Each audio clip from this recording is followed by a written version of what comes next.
ao Zoom Literário. Hoje temos o lançamento do livro Mulher Emudecida, da autora Maria Mortati, selo editorial Scortese. O livro Mulher Umedecida vocês encontram no site das livrarias Asa Bessa, Livraria do Mercado, Amazon, Lojas Americanas, Estante Virtual e Submarino. O livro está com 5% de desconto no site da livraria Asa Bessa até a meia-noite de hoje. E eu gostaria de lembrar que, em 2020, a Maria Mortati ela lançou o livro de poesias Mulher Emudecida, que também está à venda no site das livrarias que eu acabei de citar. O microfone de todos está desativado, mas aqueles que quiserem fazer algum comentário ou alguma pergunta para Maria Mortati, pode deixar lá no nosso chat, que depois a gente vai abrir para vocês fazerem, ter a participação junto com a autora. A entrevista de hoje será conduzida pela Renata Soares Junqueira. A Renata é professora de literatura na Unesp, Universidade Estadual Paulista, do campus de Araraquara. Boa noite, Maria. Boa noite, Renata. Boa noite, Cristiane. Boa noite, Maria. Renata, então eu vou passar aqui a voz para você conduzir aqui o nosso evento junto com a Maria. Tá, muito obrigada, Cristiane. Vou cumprimentar, que eu cumprimentei com o meu microfone desligado, desculpem. Posso, antes? Muito obrigada a todos vocês que estão aqui presentes e a audiência, mas também em especial àqueles que propiciaram que o livro fosse publicado. Em particular ao editor, João Scortese, a sua equipe, Eliakim Mendes, a Cristiane Rezende, a Fernanda de Sá, que estão aqui, a todos os que estão conosco, e a Renata Junqueira, que está também presente hoje e é autora do prefácio do livro. Muito obrigada, estou muito feliz em estarmos aqui. Sandra, Ieda, Marta, Rogério, também, que eu estou vendo na tela, muito obrigada pela presença. Bom, então, eu também cumprimento a todas e todos, boa noite, é um prazer estar aqui com vocês, com os amigos e convidados da Scortese Editora e da escritora Maria Mortati, que também é professora universitária, minha colega na Unesp, né? Então, Maria, boa noite, podemos começar? Sim. Olha, vamos começar pelo título do seu livro. Por que Mulher Emudecida? Que mulher é essa? Vou contar aqui em público que nós preparamos, né, Renata? Nós preparamos assim como é possível, como nós conversamos sempre, mas, em particular, eu vou confessar agora em público, Renata, que eu não estudei as respostas.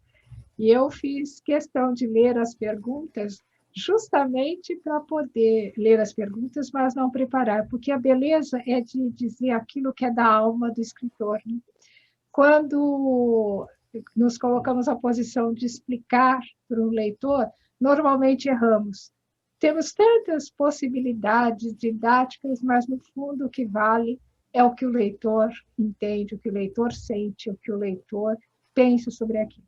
Então, já vou começar dizendo, tinha um projeto. Isso não quer dizer que ele esteja explícito, nem que os leitores não possam ler de outra maneira. Mas o projeto era justamente de utilizar, não o trocadilho, porque o trocadilho é decorrência do processo que o projeto busca mostrar. Bem, a trilogia se intitula, em título geral, né? Essa Mulher. Muito parecido, eu vou começar por aí, né? Essa mulher, muito parecido com uma outra, digamos, uma analogia fonético-fonológica com esse homo. Esse homo, em latim, que é a frase bíblica, é eis o homem, né? Essa mulher não tem nada de eis a mulher, mas é essa mulher. E essa mulher, como é que ela é? Multifacetada. E o processo de constituição dessa identidade feminina é o que está representado nesses adjetivos. Essa mulher emudecida, umedecida e enlouquecida. Não por acaso, né? O emudecida precede a umedecida. E é mais, portanto, que um trocadilho, pelo menos do meu ponto de vista, do que a possibilidade de apresentar em processo o processo de identificação e de jornada de autoconhecimento dessa mulher. A gente sempre diz assim, bem, isso era o que eu pretendia, ou o que eu planejei, ou o que eu penso que está aí. Se está ou não, só o leitor poderá dizer. Certo. Então, continuando com o trocadilho, você brinca, né? Você faz trocadilhos com os adjetivos que caracterizam a mulher nos títulos dessa sua trilogia literária. Então, é mulher emudecida, mulher umedecida e mulher enlouquecida. A mulher emudecida foi concebido para ser o primeiro da trilogia, seria o ponto de partida, e a mulher enlouquecida o ponto de chegada? Por que essa ordenação que você viu? Emudecida, umedecida e enlouquecida. Que distância há entre a emudecida e a enlouquecida? Bom, eu não sei dizer a distância que há, mas só um aspecto importante que você destaca na sua leitura. Bem, preciso dizer também em público que a Renata, como era de se esperar, né, é uma grande interlocutora, e porque é uma leitora perspicaz. Aquele tipo de leitor de que o autor não consegue esconder muita coisa. Não porque não esteja lá ou queira esconder, mas porque é uma interlocução profunda, muito boa, Renata. Eu não comentei antes, vou comentar agora, né? Os adjetivos são particípios passados de verbos, mas de verbos que indicam o momento em trânsito. Então, ela não é louca, ela não é muda, e ela não é úmida. E essa é a beleza, né? Ela foi emudecida. Há sempre um agente externo. Foi emudecida, foi umedecida, foi enlouquecida. E é desse processo que nós estamos falando, acompanhando, se tivéssemos aí uma sequência cronológica, talvez mais lógica. A umedecida vem em primeiro lugar, é dada a conhecer em primeiro lugar. Mas ela foi escrita depois. Então, ela é o segundo volume. Mas aí há aqueles acasos de que trata Proust, que não por acaso é a grande inspiração da última parte do Mulher Emudecida, né? Aquele acaso, aquela porta que se procura por 100 anos e por acaso nela se esbarra e sim, ela se abre, mais ou menos assim. A Mulher Emudecida já estava pronta. Os contos foram escritos até 2012. Mas foi porque no ano de 2020 eu escrevi a Umedecida que então a Emudecida ganhou sentido no projeto da trilogia. Então a trilogia não foi pensada lá com a Umedecida, com a Emudecida. Ela se fez como um processo quando finalmente a Umedecida foi dada a conhecer, se fez, né? Então, agora, qual é o caminho para a enlouquecida? Eu não posso contar, porque senão eu vou dar aqui um spoiler. Até porque eu costumo dizer, né? A enlouquecida é de uma beleza que vocês não podem imaginar. Sabe onde está a beleza dela? Que ela pode tudo. Inclusive, ela pode mudar de ideia no meio do caminho, né? Nós não sabemos, porque ela tem mais do que licença poética, ela tem uma licença humana profunda. O que será? Não posso dizer a distância. Enlouquecida de quê? Em processo. É surpresa para o próximo ano, se houver possibilidade. Tá certo. Bom, Maria, quando você lançou o Mulher Umedecida, perguntaram a você quais escritores tinham influenciado a sua criação poética. E eu me lembro que você mencionou, dentre outros, os nomes de Cecília Meirelles, Hilda Hilst e Adélia Prado. E estes contos da prosadora Maria Mortati, você citaria nomes de mulheres escritoras que exercem influência sobre a sua prosa de ficção? Ah, sim. Eu me lembro que naquela ocasião do lançamento da pergunta que me foi feita, que poetas, que escritores, eu mencionei esses nomes, né, que você destaca agora, e sempre lembrei de poetas. Não porque se possa fazer uma distinção entre prosa e poesia, como sabemos, né, ou escritores em geral, mas porque eram os que me lembro mais diretamente. No mesmo caso, a mesma situação para o caso da prosa, e da prosa do conto em particular, e no universo feminino. Olha, estou vendo os amigos entrarem aqui, que coisa boa. Opa, feliz. Vou nomeá-los aqui depois, viu? Quem poderia ser? Poderiam ser vários. Eu só vou recordar, os que me conhecem sabem disso. Eu sou leitora de biblioteca pública, então eu lia, como eu já disse, aquilo que estava disponível no momento. Mas na minha geração conheceu grandes escritoras brasileiras. E uma das que me fascinaram, eu posso lembrar em ordem cronológica, Renata, não de importância, mas como é que fui chegando a prosadoras contistas. E, claro,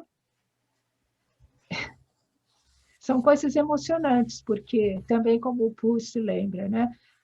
A leitura que fizemos é mais do que o conteúdo que fica o momento em que lemos, como aquilo nos constituiu.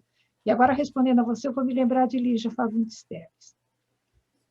Um dos primeiros momentos de encantamento, né, com aquela prosa, eu nem chamava de feminina, mas daquele jeito de contar feminino, né? E contos sempre surpreendentes. Mas posso lembrar também de Clarice Lispector, como posso lembrar também, mais adiante, de Catherine Mansfield. Ontem eu conversava com a Renata, né, e disse para ela, eu não vou dizer quais são, comentei que eu não ia dizer ontem para ela quais eu citaria hoje, mas que Catherine Mansfield estava na minha cabeça porque eu estava escrevendo justamente sobre a minha formação musical e como estudei piano por muito tempo na minha vida. E me lembrei do clássico, né, o conto da Catherine Mansfield, que é Aula de Canto. E ainda comentei com você, não tem o erotismo, não é um jogo de sedução, que eu estava pensando.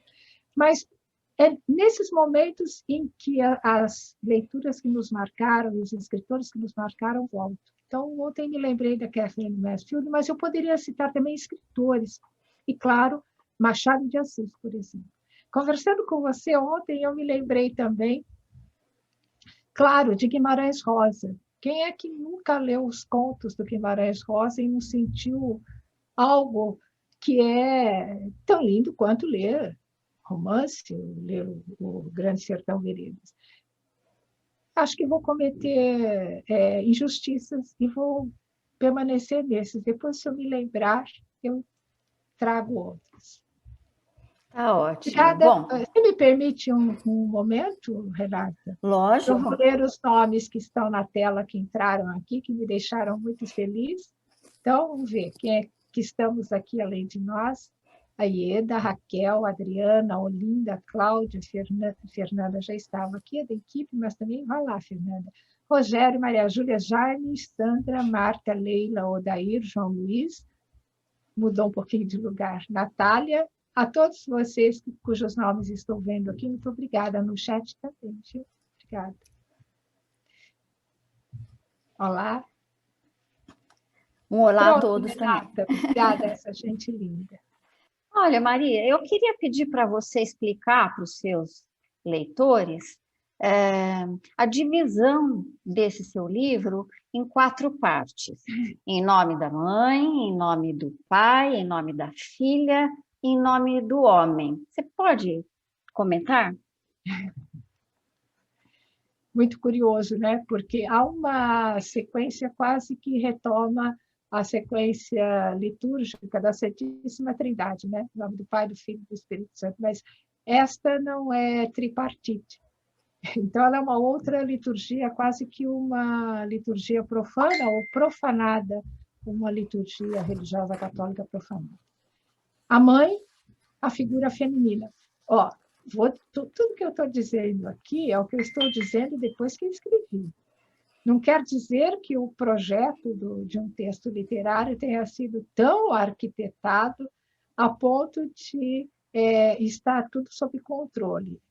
Essa pergunta eu não me fiz, viu, Renata? Eu me faço agora quando você me faz. E aí, então, o que foi, vamos dizer, se não inconsciente, o que foi fruto de intuição, que foi a escrita. A escrita é isso, escrevemos, né? O que foi a escrita, agora me parece que, com os seus olhos, merece, ou precisa, ou pode ter uma explicação. A figura feminina, a mãe. Em nome da mãe, do pai, mãe e pai, a Santíssima Trindade e o filho, a filha. Mas, sobretudo, como é que isso constitui o lugar na jornada de autoconhecimento da mulher, da constituição da identidade da mulher, a mãe, o pai, a filha, o homem. Como é que nessas relações parentais ela se constitui e como é que ela chega ao homem, e o título da última parte seria Em Busca do Homem Perdido ou Imperdido, que é a figura buscada pela mulher. Depois a Renata tem aí, ela conta como é que ela leu essa última parte, mas mais ou menos a ideia do em nome. Não era nunca em nome dela, era sempre fazer em nome do outro. Que identidade é esta? Uma identidade a partir de outro? Não sei. Ou se é com todos assim? Também não sei. Ela representa quem? Não sei. Mas foi o seu processo de busca. Também não sabemos se ela encontrou, né, Renata? Por isso que eu queria também perguntar a você se você vislumbra nesses contos a libertação dessa mulher que o sistema patriarcal condena a ser tutelada, ora pelos pais, pelo pai sobretudo, ora pelo homem como cabeça de chave do casamento pequeno burguês. Porque eu notei, Maria, desculpe, que ela ganha voz de primeira pessoa na parte final, justamente a parte que é em nome do homem, né? E não é uma contradição? É isso mesmo. Ela passa a se assumir como sujeito de um discurso em primeira pessoa, mas, por vezes, é um sujeito de um discurso que busca escapar ao assujeitamento, né? De uma terceira pessoa, de alguém que não estava no lugar em que deveria estar. Mas é muito curioso, porque essa relação final e assumir-se como um eu, é assumir-se como um eu. Talvez essa seja a... Eu olho e digo, não foi planejado dessa forma, mas como se constituiu assim, por meio de outro. Porque ela, quando encontra o amor, o amante ideal não existe, mas existe. E a corporeidade que esse amante ideal ganha está num lugar que é de uma outra realidade, de uma supra-realidade. Então, essa chave de interpretação, ela é, ao mesmo tempo, uma solução e, ao mesmo tempo, a não solução. De um conflito irresoluto, porque não poderia ser diferente, né? Não haveria ali final feliz, não no sentido do conteúdo, mas do happy end, do que se esperava, porque acho que para nenhum ser humano, e muito menos para uma mulher que vive segunda metade do século XX, nas relações historicamente, socialmente constituídas naquele lugar, naquele momento. Não sei se é apenas destino ou se poderia ser diferente, mas como é que esses processos mentais, psicológicos, esse processo de formação interfere na forma de compreender. Eu penso que as meninas hoje talvez não entendam por que é que tinha que ser daquela forma, né? Mas aí vamos ver se jovens lerem o que vão achar. Pelo menos num desses contos, o amante ideal vira um sapo, ostensivamente, né? O príncipe vira sapo. Então, eu gostaria que você comentasse 2 desses contos que me impressionaram especialmente.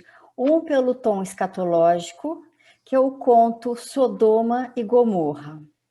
E o outro, que também me impressionou muito, é o conto A Boneca Enterrada. Você poderia comentá-los? Renata, se me permite, meninos e meninas, senhor editor, todos vocês estão aqui, está muito didático, posso continuar assim? Porque às vezes eu penso que eu sou uma coisa de professora que está aqui tentando explicar e a literatura... Está muito legal, está muito legal. Aliás, parabéns para a Renata. Renata está te cutucando. Isso é muito bom. Eu acho que ela está fazendo uma coisa. Primeiro precisa ter coragem e conhecimento para cutucar você. Mas parabéns, viu? E a ideia é essa mesmo, é deixar você sem jeito. Mas está muito legal, viu? Parabéns, continue assim. Não muda em nada, não. Não muda em nada, não. Na minha adolescência, isso chamava-se papo cabeça. Papo? Cabeça. Papo cabeça. Ai, gente, mas seria tão bom se esse papo cabeça fosse numa mesa de bar, né? Se a gente pudesse estar lá agora. Talvez 2023, talvez 2023, 2024. Boa sorte. Um dia vai ser papo cabeça na mesa de bar, hein? Eu quero fazer isso. Certo. Boa sorte. Obrigada. Me permitam, gostaria de registrar a entrada de mais alguns amigos aqui. Gésio está conosco, Gésio Gutierrez, Hamilton Costa está conosco, Cláudia Amorim está conosco, acho que eu não tinha mencionado, muito obrigada, viu? Os demais acho que eu já tinha mencionado. Quem está com a Fernanda Escortese? Agora eu perdi aqui. Bem, a todos vocês que estão aqui. É que antes de comentar, Renata, eu gostaria só de recordar a sequência eu fui sucinta para comentar as partes, né? Então, vou só recordar que são 4 partes em nome da mãe, em nome do pai, em nome da filha, em nome do homem. E que esses contos a que a Renata se refere estão na última parte, né? Em nome do homem. E a última parte, ela é toda ela, mais declaradamente e explicitamente inspirada na obra de Marcel Proust, Em Busca do Tempo Perdido, 7 volumes. E quem conhece já viu que os títulos dos contos da última parte dialogam diretamente com, se não todos, com os títulos dos livros do Em Busca do Tempo Perdido. Aqui não são 7, são 6, e os títulos são A Sombra, do primeiro conto da última parte. A última parte, então, é Em Nome do Homem. Primeiro conto, A Sombra da Jovem em Flor. Segundo, No Caminho do Amor. Terceiro, Sodoma e Gomorra. Quarto, A Prisioneira. Quinto, A Fugitiva. E sexto, O Amor Reinventado. Mais ou menos seguem, então, o roteiro da obra. E Sodoma e Gomorra, que é o conto a que a Renata se refere, esse tom escatológico. Nós vimos muito, né? Quando a Renata leu a primeira vez esse conto, ela disse, puxa, e eu disse a ela, o conto para mim, foi importante escrever, como todos os textos, mas eu talvez não tivesse lido da mesma maneira como ela, né, Renata? Mas a ideia de quem é essa mulher que se relaciona com este homem, e ao se relacionar com este homem, como é que ela se vê e se situa nessa relação, porque uma coisa é a vida íntima, algo como Clarice Lispector, a vida íntima de Laura, é uma vida íntima do que ela pensa e a outra coisa que ela faz. Até onde ela consegue superar, essa é uma contradição, porque ao mesmo tempo em que ela jura que nunca mais vai ver aquele homem, que ela o odeia, ela mesma conclui que precisa se conformar. Eu não vou mencionar, diz para a Renata que eu não vou mencionar o trecho com exatidão, porque vocês têm que ler. O Scortese não vai deixar, é censura aqui, ele, para um programa público, eu não posso mencionar. Mas fica a sugestão. Que situação é aquela em que as entranhas de um homem depositadas no lugar onde a mulher prepara o encontro para ele, e quando ele se retira, o que resta dele é simbolicamente, né? São simbolicamente despojos que ela se vê na condição de ter que limpar, ela se coloca a questão, mas eu preciso disso, e conclui de forma irônica e conformada. Bom, mas também eu recebo tanta coisa dele, deixo que ele coloque tanta coisa em mim, por que não esta? Né? Todos estão assustados, aqui, mas fiquem tranquilos, porque é muito... Como é que você diria que adjetivo, Renata? É muito... Já espantoso, espantoso, espantoso. Espantoso, pomposo, mas muito delicado também, porque aquela mulher é enlouquecida, né? Isso não é, Renata? Como é que ela chega ao ponto de se conformar com a situação? Então, fica o convite. O escatológico, que a Renata se refere, é nos dois sentidos, né, Renata? É principalmente no sentido dos excrementos humanos, a escatologia, mas é também no sentido do fim dos tempos. É quase que ápice, ponto desejado. Bem, não sei, Renata, se respondi. Tá bom, tá bem respondido. Maria, eu tenho aqui mais algumas cutucadas para você, mas também estou vendo que já há fila de convidados querendo fazer perguntas. Nós podemos abrir para eles? Nossa, eu fico à disposição. Um prazer estar com todos aqui. É a Raquel Naveira é a primeira pessoa.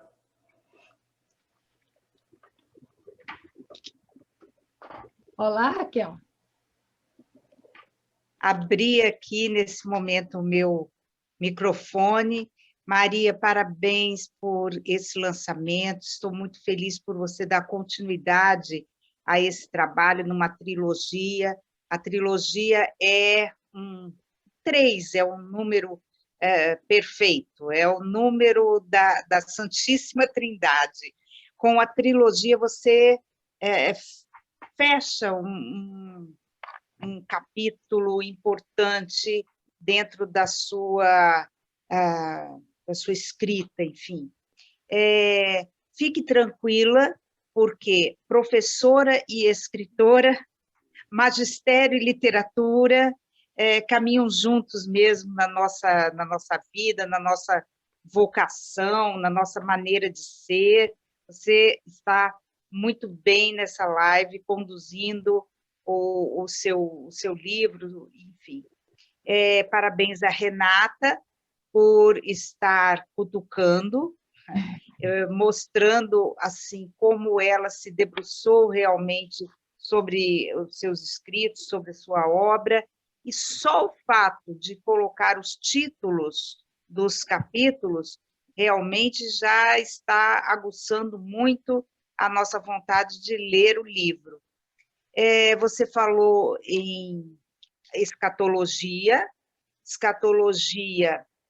dos excrementos. Nós sabemos que o intestino é uma espécie de segundo cérebro, e a escatologia dos últimos dias, que estão ali no Apocalipse, e eu pergunto sobre essa mistura de surrealismo e misticismo na sua obra, a alma, o encontro da alma com o amor, que é amor humano, é amor divino, mas há pontos de contato entre esse gozo de amor, coisa que você já tinha colocado no livro de Soror Beatriz, que também é nessa linha. Então, eu queria que você falasse um pouquinho sobre surrealismo e misticismo, caminham juntos também. Você vê isso na sua obra. Eu lembrei, enquanto te perguntava, do Jorge de Lima, que também é muito dentro dessa linha, e queria que você falasse um pouco sobre isso. E, se puder, já dar um toque também nesse livro tão lindo de poemas, que é o Livro das Horas de Soror Beatriz. É isso, querida. Um beijo grande. Raquel, muito obrigada. Feliz em te ouvir, hein? Vou começar. Eu também, feliz de estar aqui. Estou emocionada, eu não sei nem por onde eu começo, mas eu vou começar pelo fim, pelo Jorge de Lima, o grande circo místico, né? Você me fez lembrar E Beatriz não é por causa do grande circo místico do Chico, né? Beatriz é do Dante, no livro a que você se refere, O Breviário Amoroso de Soror Beatriz. Mas o misticismo de Jorge de Lima pode estar presente também, porque é uma formação, cada um tem a sua formação, óbvio, vou falar aqui uma tautologia, mas, ao mesmo tempo, como é que vemos o mundo. Eu tenho uma formação mística, católica, religiosa, bastante acentuada. E não foi por acaso, a Renata conhece um pouco a história, né? Porque talvez um dos principais interlocutores tenha sido isso que nós somos, Raquel. Um professor de literatura portuguesa, que também amava a literatura brasileira, e eu me lembro que Jorge de Lima foi inspiração do Jorge Cury, né? Talvez por ser homônimo. E, ao mesmo tempo, aprender sobre a vida e a literatura. Então, tem muito de misticismo. Não sei se tem de surrealismo, a não ser que o surrealismo esteja impregnado nessas mulheres que, ao se darem a conhecer, vão se revelando enlouquecidas. Então, talvez seja isso, por trás, não, né?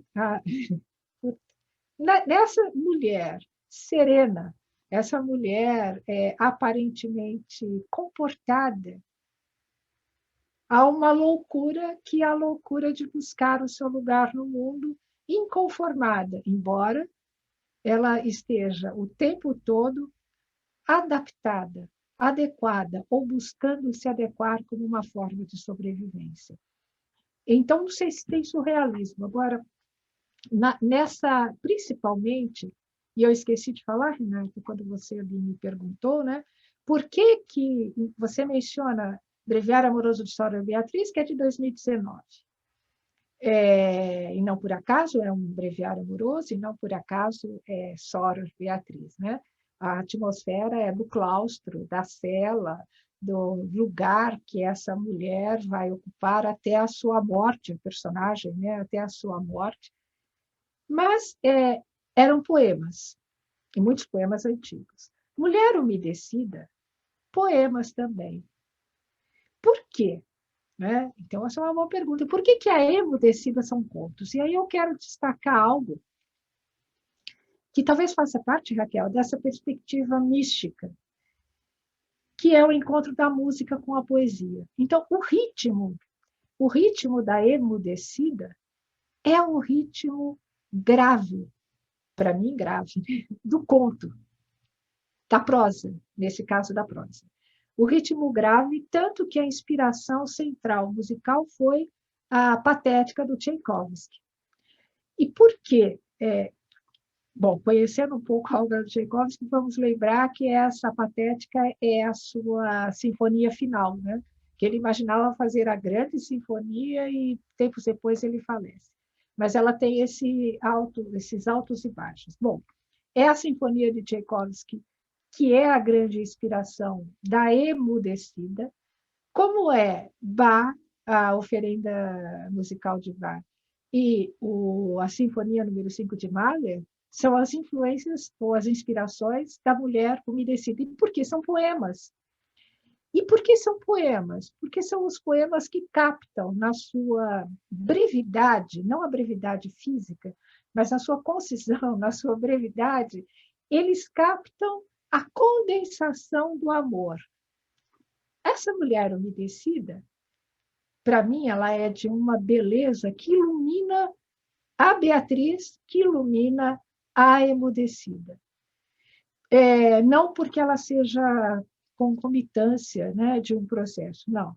Mas por quê?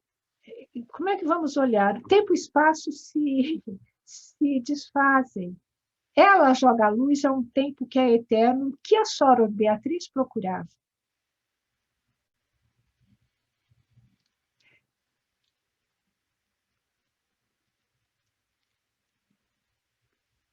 É que eu estou muito emocionada, que eu não posso, desculpem, borrar a maquiagem. O que a Soror Beatriz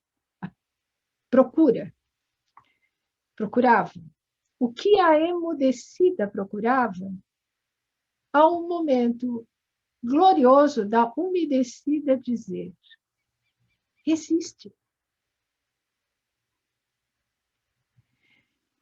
Tudo existia antes. Eu posso dizer que eu tenho, como eu costumo dizer, que eu tenho uma meia dúzia, 7, 8 livros prontos de poemas e de prosa. Eu tenho um amigo aqui que acho que chegou a ler. Está aqui ainda, querido? Acho que não. Certa vez, pelo menos a poesia. E por que eu nunca publiquei aquilo? É sempre uma pergunta, né? Não só não tinha chegado o momento, eu acho que quem abriu o espaço foi a umedecida. Quando essa mulher, para mim, a mais linda de todas, não porque as outras não sejam, ela mostra que é possível, lança luz e esperança a tudo aquilo que as outras buscavam. Né? Eu fiquei um pouco emocionada, desculpem, com a sua pergunta, Raquel. Então, é a poesia, porque a poesia é o gênero e a forma de expressão desse brilho, dessa coisa sublime da beleza do encontro da umedecida. E o ritmo da prosa, não é emudecida, mas vocês vão me perguntar, e o ritmo da poesia na Soror Beatriz? Que também de poemas, e cada um é inspirado, posso lembrar aqui, na música, né?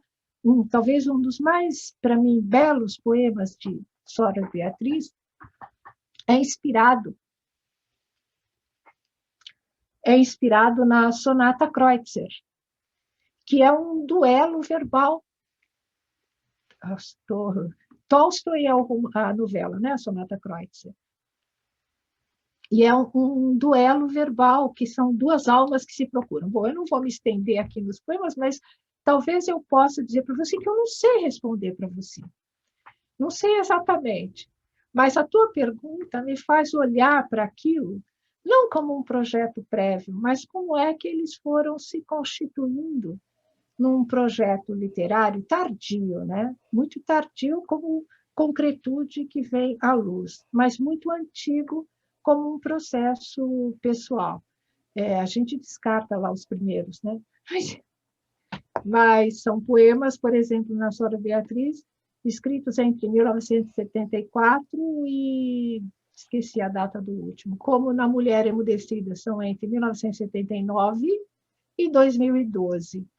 É isso, né? 1999, Renata? Está aí que a Renata colocou lá no prefácio.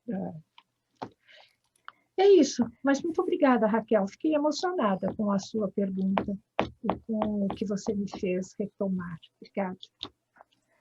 Sabe, Maria, eu acho que quem virá solucionar o enigma dessas suas mulheres será mesmo a enlouquecida, viu?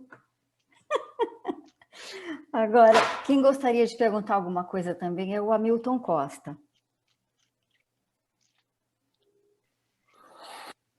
Boa noite a todos, boa noite, Maria. É um imenso prazer estar aqui e poder ver seu lançamento. Não é exatamente para pergunta, eu só queria realmente deixar um abraço, dizer que eu li A Mulher Emudecida e me deixou muito sensibilizado. Eu gostei demais do livro, escrevi sobre isso. eu li, segundo sua orientação, escutando a Mahler, que fez um pouco mais de sentido, e fiquei muito sensibilizado, entusiasmado e, ao mesmo tempo, emocionado quando li. Então, já estou ansioso para ler o seu conto agora, em conto, que seguramente vai ter o mesmo brilho, a mesma sensibilidade que teve Mulher Umedecida, que eu tive a oportunidade de ler. Então, eu queria só passar aqui e te deixar um grande abraço, um grande beijo. Lamentar, como o João sabe, eu não te conhecer pessoalmente, eu criei um grande afeto por você, por todas as lives que a gente participa aí conjuntamente, mas você me encanta por toda a sua sapiência, por toda a sensibilidade que você demonstra nos seus textos, e você falando, você é muito delicada e toca muito a gente, então eu não podia deixar de passar aqui e te deixar um grande abraço, desejar muito sucesso sempre, tá bom? Era isso. Grande abraço. Hamilton, muito obrigada. Fiquei tocada com o seu comentário. Que bom. Tocada porque... porque isso que você está dizendo, né? Como é que os leitores se envolvem. E cada vez que um leitor diz o que leu, o que sentiu, para nós que somos autores, vamos recordar, nos leva para aquele momento, para aquele lugar em que a gente estava escrevendo. E é um momento tão solitário que não imaginamos que um dia depois teríamos o leitor X, o leitor Y, o Hamilton, a Raquel, a Adriana, a Cláudia, que estariam lendo aquilo que, na solidão, escrevemos, que estariam compartilhando aquilo que nós escrevemos. Então, quando isso ocorre, o tempo para. Que vou me lembrar de um historiador, um filósofo historiador, numa configuração saturada de agoras.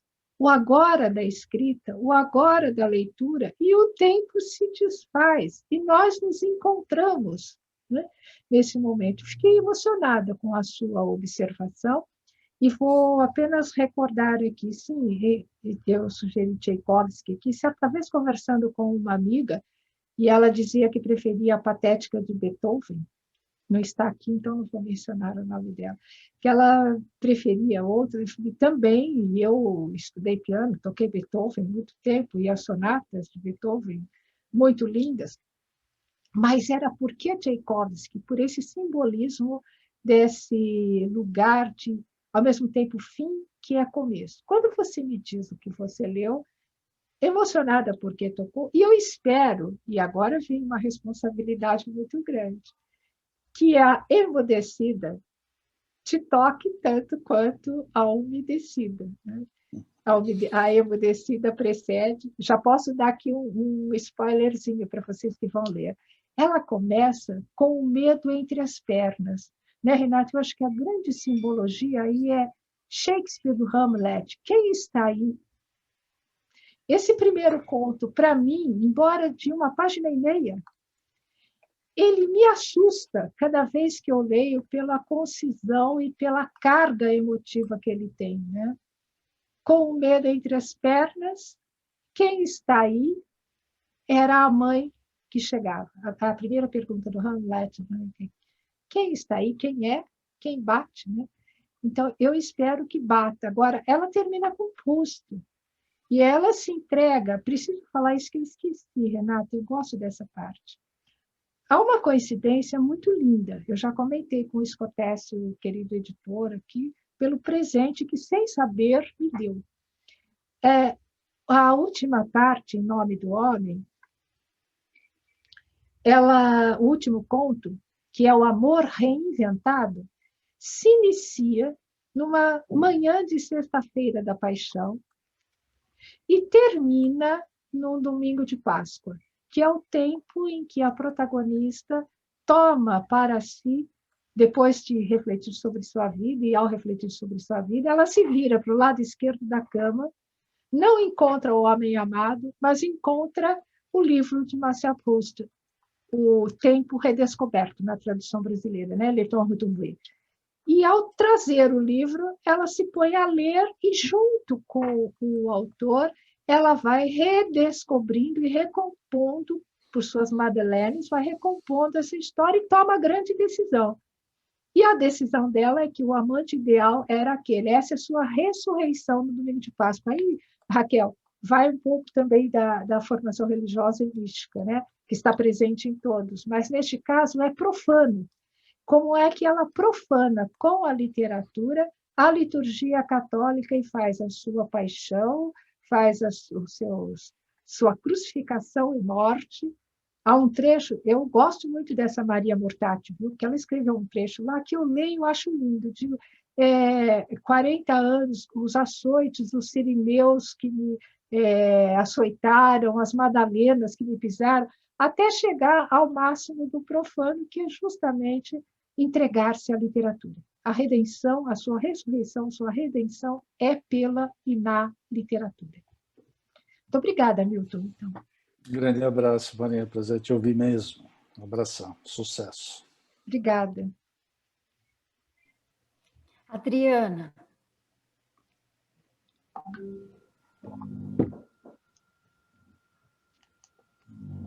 Boa noite, Maria. Tudo bem?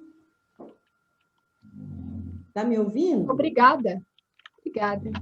Tudo bem, Maria? Sim. Sim. Está me ouvindo? Sim. Está me ouvindo? Tá. Sim. Não, eu queria parabenizá-la, porque seus livros estão muito interessantes. Parabenizá-la pelo seu processo criativo, que achei muito interessante. A união que você faz da música, não é a mistura, não, o casamento, não sei, da poesia com a música, né? E como você música, trabalha com música também, aprendeu piano e tudo, então você soube fazer esse casamento aí, que eu imagino, porque eu ainda não li as suas obras, mas eu imagino que tenha ficado muito bom e muito bonito. E eu sou apaixonada tanto por poesia quanto por música. Então, eu acho que você está de parabéns por esse trabalho que você está desenvolvendo, essa trilogia, né? E eu queria te perguntar, você aconselharia, assim, que leia, tem a sequência para ler, ou pode ler um e depois outro? O que você recomenda? Adriana, muito obrigada. Que legal sua pergunta. Fico muito feliz com a sua pergunta. E vou comentar dois aspectos. Eu sei que o tempo está acabando aqui, mas são dois aspectos que eu só falo. Um deles é a relação entre música e literatura. Ontem eu queria muito escrever um post para marcar essa diferença, porque ficou tão forte. Eu abri minhas pastas de música e fui pegando partituras antigas e fui me recordando que hoje nós temos à disposição a tela enorme do computador, né? E eu trabalho ouvindo música somente quando eu estou escrevendo partitura. Então, música não é diversão, não é fundo musical, porque música é como ler, eu tenho que prestar toda a minha atenção, ela tem que me inundar. Dá para fazer duas coisas ao mesmo tempo, escrever e ouvir música. Mas, quando eu escrevo partituras, então, se me fez lembrar um outro momento emocionante de escrita, dos poemas de Mulher Umedecida. Quantas noites com vinho aqui, alguns amigos que estão aqui acompanharam um pouco, porque a gente fazia reunião da universidade, né? João Chaves, que pegou agora, e eu dizia, agora eu vou namorar. Terminada a reunião, né, João? Eu dizia assim, vamos terminar, a Renata também estava lá, que eu tenho que namorar. E não tomava vinho com vocês, o meu vinho era para tomar depois, com o amante ideal. Terminava e até de madrugada trabalhando com música e escrevendo partitura. Escrevendo mesmo, acompanhando na tela e acompanhando com o dedo, como se eu fosse fazer aquele movimento para a tecla. Né? Eu não estudei composição musical, eu não sei compor música de notas musicais, nada disso. Mas é que para mim, nota musical e letra são muito semelhantes pelo efeito. Qual é o efeito? Poesia, para mim, são a mesma coisa. E a prosa é poética. Eu não consigo entender, para mim, a prosa que não seja poética. É só um modo, vamos dizer, mais espichado de escrever pelo ritmo que o sentimento demanda. Mas é poesia. Agora, por onde eu recomendo? Vou ficar muito feliz em contar com a sua leitura, Adriana, e com os seus comentários. Eu digo nos dois, não há uma sequência, né, Renata? Você que leu, pode dizer, talvez não haja uma sequência, podem ser lidos independentemente, por exemplo, um conto do outro, no Mulher Emudecida. Mas quando lidos em sequência, a mim, não sei, Renata, alguém mais leu aqui, Renata vai lembrar, eles podem ser lidos como uma novela, capítulos de uma novela, talvez, porque a protagonista se não é a mesma, ela é desdobramento da mesma, né? Então poderiam ser capítulos, mas também, se forem lidos separadamente, tem sentido. É possível compreendê-los porque eles têm uma sua completude inteira naquele momento, daquela experiência vivida pela personagem naquele momento. A mesma coisa com os poemas de Mulher Umedecida, que podem ser lidos separadamente, mas quando lidos em sequência, eles propiciam compreender o processo, se não cronológico, porque ele não é exatamente cronológico, mas da jornada de autoconhecimento, que é o que está em discussão, tanto lá, em discussão não, em apresentação e representação, tanto lá na Soror Beatriz, quanto na Mulher Emudecida e na Mulher Umedecida. Mas ficarei muito feliz em voltar com a sua leitura. E também agradeço pela participação. Parabéns, viu? Obrigada. Maria, na sequência aqui estão o Gésio, o Eliakim e o Sérgio. Nossa, que honra. Posso só mencionar que entraram, então, na sala, eu mencionei o João da Costa Chaves aqui, o Jaime, já tinha mencionado, né, Jaime? A Thaís Matsumoto. Se esqueci alguém, desculpem, mas muito obrigada pela presença. Gésio, você veio, amigo? Eu vi, mas realmente eu não estava com a veleidade de fazer nenhuma pergunta. Era muito mais para, como o Humberto já tinha falado antes, muito mais para te dirigir um abraço e um parabéns por mais esse livro, né, que você agora está relançando. Agora, eu aproveito, já que me deram gentilmente essa oportunidade, para te fazer uma pergunta, já que tem essa abertura para isso, né? Eu vou aproveitar e pegar um ponto que me parece muito recorrente nos seus livros. E aí, não apenas nessa série, mas de uma maneira geral, eu gostaria de saber se você vê dessa maneira também. Eu vejo essa preocupação, que é uma preocupação típica de educadora lato sensu, né? Que é o seguinte: a organicidade dos seus livros. A organicidade dos seus livros. Existe um logos no livro, que é um contraponto que você encontra em cada uma das tuas produções. E isso me remete, especialmente nesses dois livros mesmo, da Mulher Umedecida e da Mulher Emudecida, que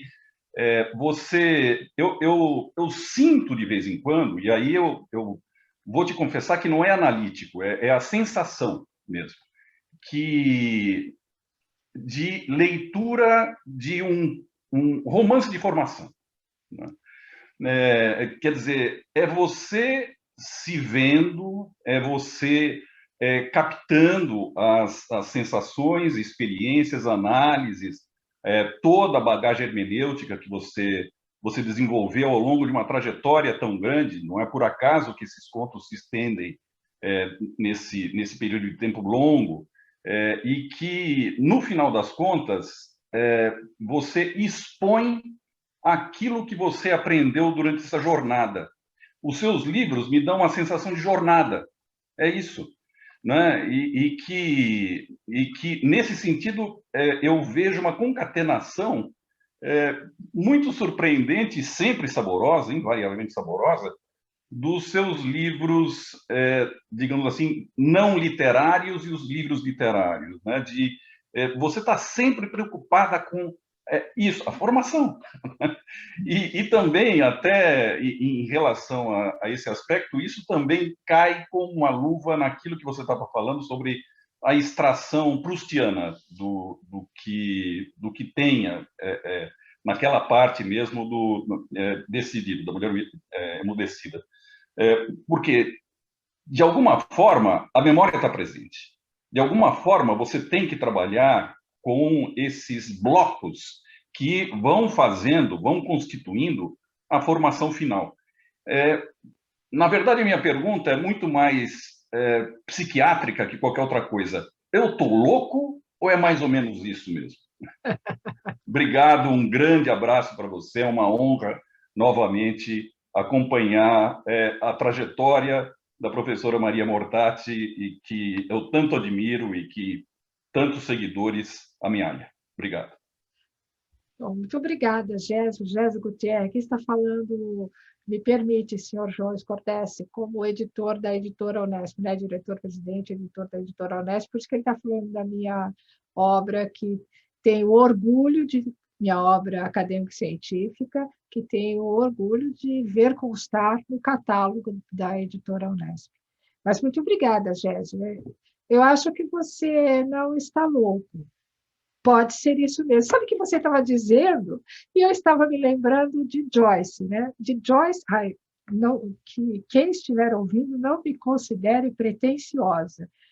Como uma mulher emudecida, o meu mundo se deu entre os livros. Quem entrar na minha casa hoje, no meu apartamento, vai encontrar livros sobre a cama, livros aqui ao meu redor, na estante. No lugar de porta-retratos, eu tenho livros ao lado do abajur, na sala. Né?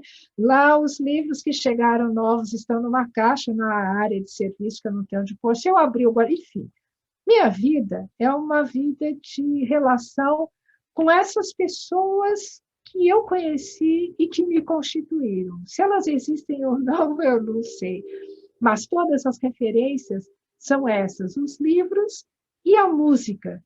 Eu tenho um poema, quase que eu publiquei ontem, que eu lembrei dele, está no próximo livro.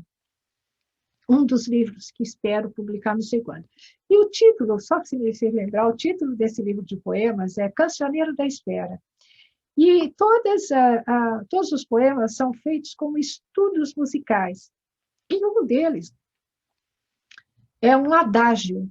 E o adágio é sobre os ritmos musicais que tocam, retumbam na minha cabeça o tempo todo. Isso que você menciona, Gésio, me reporta, dessa vez, também a música, mas a literatura e o outro. Joyce, eu dizia, né? Aquele dia na vida do Bloom, o Bloomsday, que é uma odisseia.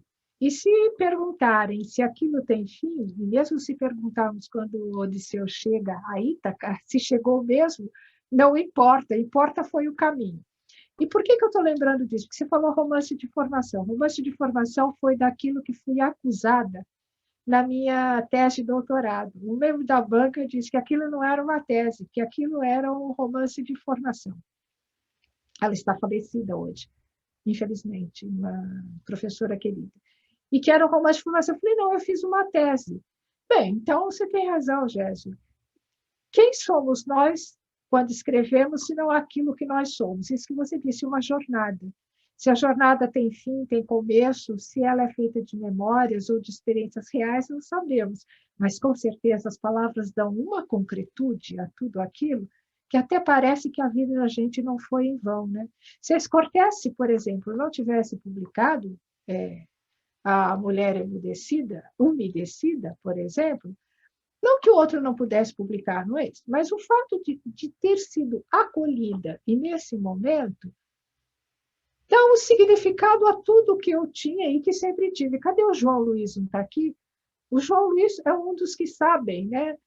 Que conhecem, como ex-aluno e hoje amigo e colega, que eu escrevo há muito tempo. E por que aquilo nunca veio ao ar? Então, eu vou contar o último segredo. O senhor João Escotes está acabando o tempo. Quando eu completei 60 anos, e isso faz 6 anos, quando eu completei 60 anos, eu tomei grandes decisões na minha vida. Uma delas foi fazer a minha primeira festa de aniversário, daquela assim, com gente, com convite, que era, não sei porquê, um dia eu ia fazer aqui. E fazer uma mini-reforma no meu apartamento, que, claro, a mini-reforma era a minha estante de livros. Eu precisava ter uma estante decente, eu precisava ter uma escrivaninha decente, chega de estante de aço, chega de... Bom, então, eu fiz tudo isso, fiz uma festa de aniversário, tenho foto, contratei fotógrafo, foi daquelas coisas assim que eu nunca tinha feito na vida. Mas tomei uma decisão. Eu vou publicar, porque depois que eu... tirei o cartãozinho lá de estacionamento de idoso, né, para poder estacionar em vaga especial, e disse, a minha vida já está entrando no 3º terço. Daqui para frente, ou eu vou fazer o que eu tenho que fazer, ou não vou. Então, eu decidi que eu ia publicar meus livros, reuni tudo, organizei, por isso que o João Luiz foi um dos primeiros que soube que está aqui. E assim foi. Fui concorrer à reitoria da Unesp, né, João? Tomei algumas decisões da vida. E vamos organizar aquilo que é para ser feito. E, no final das contas, 6 anos depois, sabe que eu estou feliz da vida? Não fui reitora da Unesp. Também não queria estar do lado dos que venceram, certo? Estou muito bem aqui onde eu estou. E hoje eu estou lançando o 3º livro de literatura. E estou muito feliz, eu acho que deu certo, a jornada vai indo bem. Viu? Mas muito obrigada, é isso. Se ela vai ter fim? Para onde ela vai, Jéssica? Não sei. É jornada. Obrigada, querido. Prazer tê-lo aqui, viu? Mais alguma? Valeu, Eliakim. Eliakim? Boa noite a todos. Agradeço muito estar presente aqui nessa live de lançamento. Conheço a Maria Mortati há pouco tempo, mas esse tempo foi necessário para ela ser uma grande amiga e uma pessoa muito querida para mim e também para toda a equipe da Escortece, né? Não é uma pergunta que eu quero fazer, é apenas um comentário e parabenizar a Maria. E falar, Maria, você comentou que gosta muito do feedback, né, do retorno dos autores. Hoje no metrô, eu terminei de ler a primeira parte da obra e me emocionou. Eu chorei sozinho no metrô com Tamanquinhos, um belo conto que aqueles que venham adquirir leiam porque mexeu com o meu coração. Então, a mulher emudecida fez um barulho hoje aqui no meu peito, tá bom? Era isso que eu gostaria de falar. Uma boa noite a todos. Muito obrigada, Eliakim. Fiquei emocionada. Conversamos hoje de manhã para organizar a sequência aqui. E você me deu a boa notícia de que já estava com o livro na mão, que ia ler. E agora você me diz a gente gosta de todos, claro, mas quando você me fala desse, como ele te tocou, eu fico emocionada. Dizia antes, quando escrevemos, nem imaginava que um dia o Eliakim iria estar lendo o conto no metrô e o conto tocaria dessa forma. A leitura e a literatura, vou repetir posto, é a comunicação no seio da solidão. Mas o mais curioso é que a gente nunca sabe que solidão vai tocar. E quem será e quando será? E eu tive a alegria de ter sido você ali aqui. Hoje. Mas a alegria maior, sabe qual é? É de você me dizer isso e eu poder saber como te tocou. É uma alegria maior para um autor, para quem escreve, saber como foi lido. Muito obrigada, querido. Eu também me sinto honrada em integrar com vocês algumas das atividades da Escortece Editora e trabalhar com vocês. Maria, ele aqui só contou metade da história. Ele não contou a confusão que deu, porque as pessoas ficaram tudo olhando para a capa do seu livro, tá certo? Aí eu quase que foi um rebuliço dentro do vagão. Isso ele só contou para mim. Foi mesmo? Não. Mas, olha, só dizer uma coisa que eu aprendi da Mortati, antes de passar para a última pergunta, que eu não quero perguntar, não, quero falar. Como é que você entende a Mortati? Primeiro, não é uma pessoa fácil, né?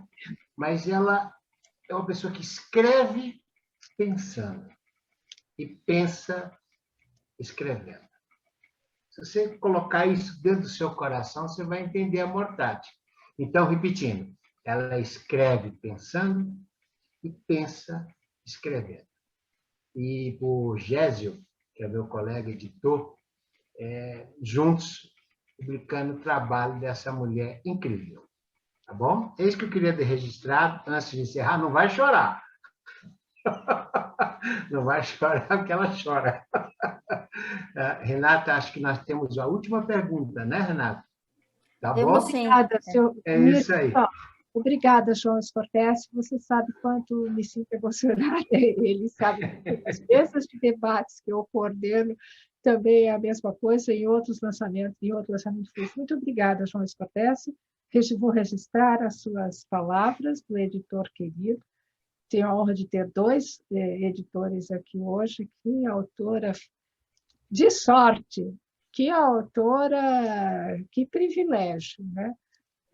Agradeço por registrá-las. Que outra coisa faz quem escreve como quem toca, né? Muito obrigada mesmo. Então, finalmente o Sérgio. É o Sérgio, Renata.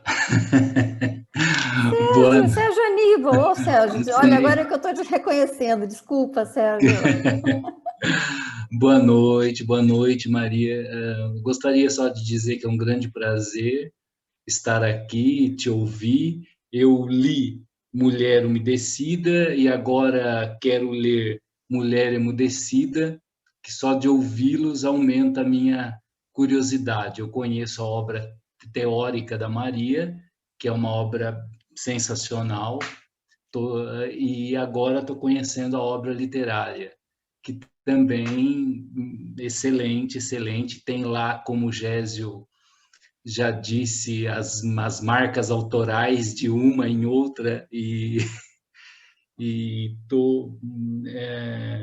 mas eu li a chamada da editora, uma escrita pela Renata, e fiquei pensando, antes de ler a obra mesmo, né? O que acontece com essa Mulher Umedecida, já que são contos recolhidos, né, do final dos anos 70 e que atravessa as décadas aí, o que acontece, né?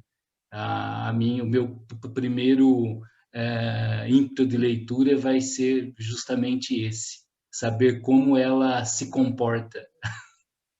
E é isso, é um grande prazer estar aqui, te ouvir, te ver.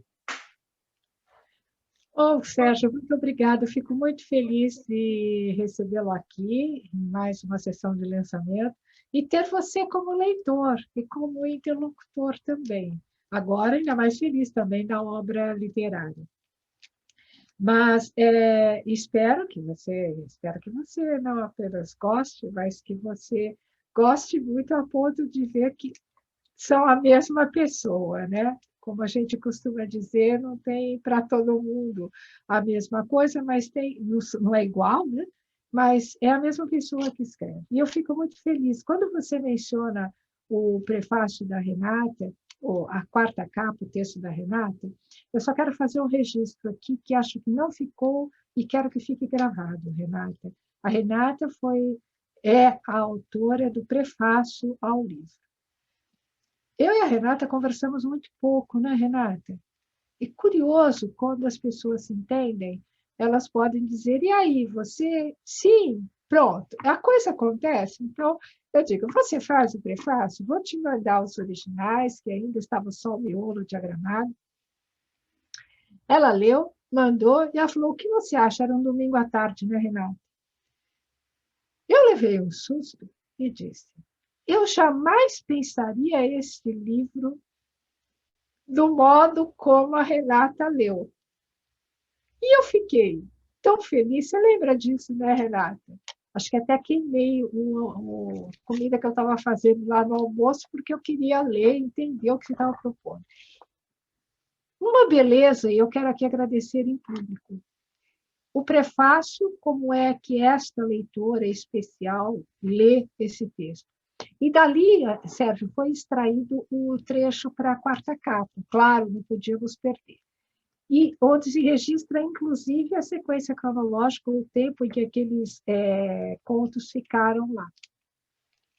E se registra também essa ideia que o Gésio destacou, que é o processo formativo, né, da infância, adolescência. Então, eu acho, Renata, que a tua quarta capa também é responsável por essas leituras aqui que vão situar o livro. Veja como a gente precisa de uma grande leitora e uma grande prefaciadora para dar ao livro aquilo que a gente, autor, não daria, talvez, não porque por discordar, mas porque amplia a compreensão. E você menciona, Sérgio, algo tão legal, que é a ideia de serem datados os textos, né? Por que eu fiz questão de que isso acontecesse?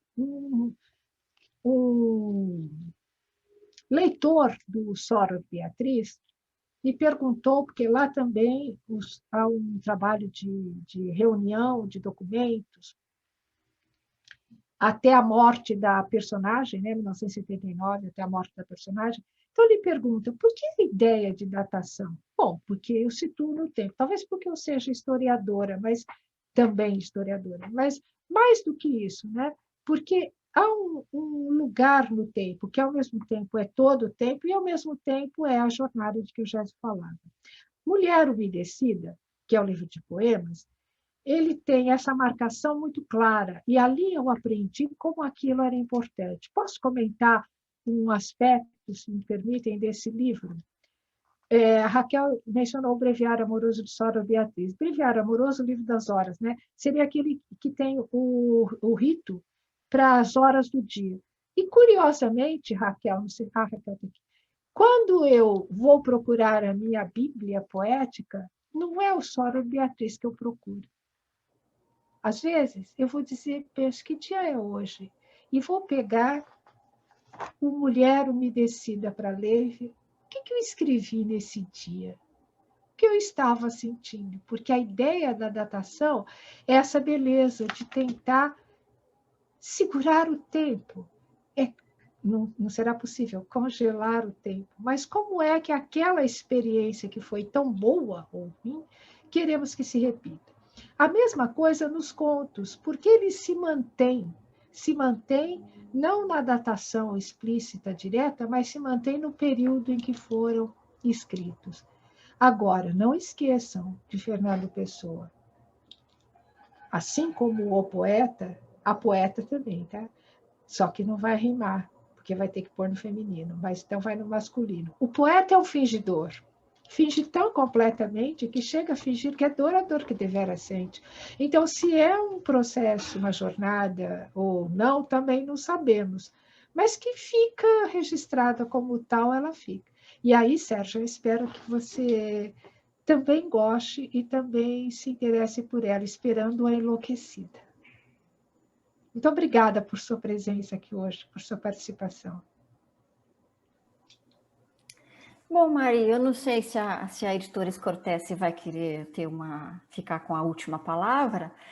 De minha parte, eu gostaria de parabenizar você mais uma vez e desejar saúde a todos e sucesso ao livro, tá? E que venha a Enlouquecida, certo? Obrigado, Renata. Obrigado, Maria. Realmente, eu acho que quem vai costurar tudo isso é a Mulher Enlouquecida. É o que eu espero. É engraçado essa espera, né? e 2022, né, Mortati? É isso, né? Agora já. Ai, gente, eu vou ter aquele branco que tem, e agora? Como é que é, né? Isso é um problema seu. Editor cobra. Se não cobrar, está lascado, né? Eu me lembro muito bem quando a Renata ia escrever. Tem que esperar o prefácio da Renata. Tem que esperar o prefácio da Renata. E está aí, né? Eu acho que valeu a pena esperar pela grandiosidade do trabalho. Gente, boa noite. Muito obrigado. Ninguém foi embora, ficou todo mundo aí. Só a Ieda, que tinha um outro compromisso. Mortati deixou um abraço para você, tá bom? E ao meu amigo editor Gésio, um grande abraço e que a gente possa sempre continuar prestigiando essa escritora maravilhosa e amiga de todos nós. Boa noite, gente. Muito obrigado, viu? Boa noite a todos, obrigado. Muito obrigada a todos também. Obrigado, Cristiane e Fernanda de Sá, que fazem dessa equipe da Escortece algo muito bom. Obrigado. Posso fazer os agradecimentos finais? Não desliga, não. Eu quero agradecer a todos que estão aqui presentes, aqueles que eventualmente vão assistir à gravação na TV Livre Escortece, que vai ficar disponível. Então, eu já recebo aqui, para o tempo futuro, o meu agradecimento, o meu beijo, o meu abraço, e desejo que todos leiam essa mulher, que todos sintam com ela aquilo que senti. E vou dizer uma coisa para vocês, que senti de bom, apesar de tudo, porque se eu não tivesse gostado delas, mesmo que o editor tivesse dado o prazo, não teria sido publicado. Mas eu digo mais ainda, eles sabem como somos exigentes, né? Até por uma preocupação de não precisa mais. Temos tantas coisas a serem lidas, escritas, só vale a pena se aquilo for algo que nos toca, esperando tocar o outro. Então, registro agradecimentos à audiência, a todos vocês que estiveram conosco, a equipe Escortece, mais uma vez, a Renata, grande interlocutora, que vai ser a primeira leitora da Enlouquecida também, se eu não enlouquecer até lá, porque aí já não sei se eu vou conseguir escrever, e ao editor João Escortece, eu gostaria de fazer um agradecimento preciso aqui, porque ele tem razão.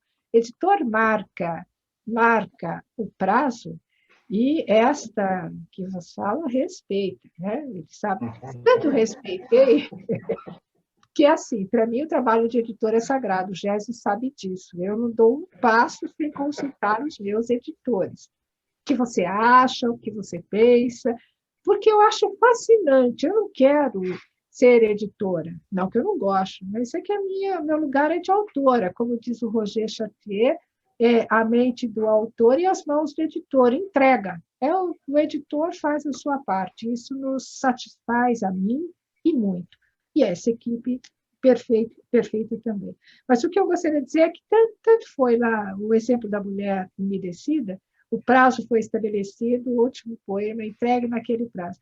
Mas olha que beleza, a mulher umedecida continuou. Então, já convido todos que, quando forem ler a trilogia, escolham a segunda edição, revista e ampliada da Mulher Emudecida, que são os poemas apócrifos, que foram escritos depois que os originais da primeira edição foram entregues para cumprir o prazo com o editor. E digo mais, viu? Ela continua escrevendo, vai ter que ter uma terceira edição, porque é o Amor Sem Fim, né? Não termina. Maria, até sair o Mulher Enlouquecida, vai ter a versão 4, a versão 5, a versão 6, isso aqui. Mas agradeço, então, simbolicamente, João Escortece, pela acolhida a essas mulheres, acolhida à trilogia, essa mulher, que é a acolhida a um projeto poético, que é também um projeto humano. Espero que todos gostem. Agradeço e cumprimento mais uma vez. Obrigado. Renata, querida, muito obrigada. A todos. Tchau, beijo. Obrigada. Boa noite para todos. Renata, muito obrigado. João, obrigada, João. Tchau. Uma doçura. Obrigado.